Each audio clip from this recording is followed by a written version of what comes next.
Rachel, a young woman, embarks on a journey into the woods after receiving a mysterious text message from her long-lost friend, Lily, who has been missing for 5 years. The message reads, "I found it, the well. Come find me."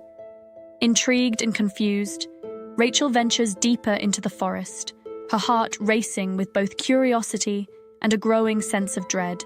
As she hikes along a narrow, misty path, strange whispers fill the air, and she begins to feel like she is being watched. Her phone buzzes again, this time showing a faded photo of her and Lily, reminding her of the happy times they shared. But the forest feels different now, oppressive, and something ominous lurks in the shadows. Eventually, Rachel stumbles upon an ancient, moss-covered well hidden deep in the forest. A weathered sign warns, "Do not enter," but something draws her closer. The air grows cold and thick with unease as Rachel kneels by the well and peers into the dark, seemingly bottomless pit below. Her flashlight reveals nothing, but a whisper brushes past her ear. "Rachel, help me." Spinning around in panic, she sees nothing. Only the rustling of the trees and the unsettling stillness of the forest greet her. Her phone buzzes once more, this time with a text from Lily. "You're close, but be careful, Rachel. The well isn't what it seems." Rachel's heart pounds as she becomes increasingly aware of the eerie presence surrounding her. The whispers grow louder, more insistent, as though the forest itself is alive. Suddenly she hears footsteps behind her, but when she turns, no one is there. Her phone vibrates again, but this time it's a voicemail. It's Lily's voice, panicked and broken. "Rachel, I'm sorry, I shouldn't have called you here. The well isn't real. I've been trying to warn you. It's not just a well, it's a doorway to something terrible. They're waiting for you." Before Rachel can respond, the voicemail cuts off, and her phone falls from her hand, shattering on the ground. The whispers grow deafening, and shadows begin to stretch and twist around her, distorting the reality of her surroundings.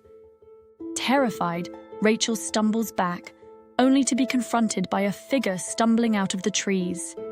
It's Lily, or what appears to be Lily, but her eyes are empty and her skin is pale.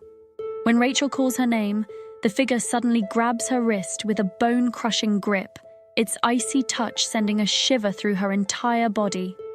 The creature, once her friend, now smiles cruelly and says, "You shouldn't have come, Rachel. You were always meant to join us." The world around Rachel begins to warp. The well grows impossibly large, the shadows become grotesque and ominous, and the whispers fill her mind, now screaming her name in unison.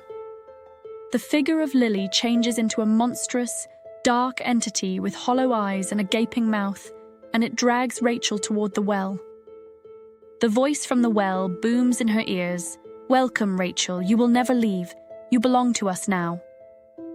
In a moment of desperation, Rachel recalls a small pendant that Lily had given her years ago. She pulls it from her pocket, holding it above the well. A blinding flash of light erupts, momentarily pushing the creature back, but the shadows close in even tighter. In her final moments, Rachel's face is reflected in the water of the well, her eyes wide open, trapped forever in its depths. As the screen fades to black, the audience is left with an eerie silence, the whispers still lingering in the air. In a post-credits scene, a young woman stands at the edge of the same forest, reading a text message on her phone. It's from Lily. "I found it, the well. Come find me." The woman looks up, gazing into the dark woods, where a chill wind blows, and the screen fades to black once more, leaving the horrifying cycle unresolved.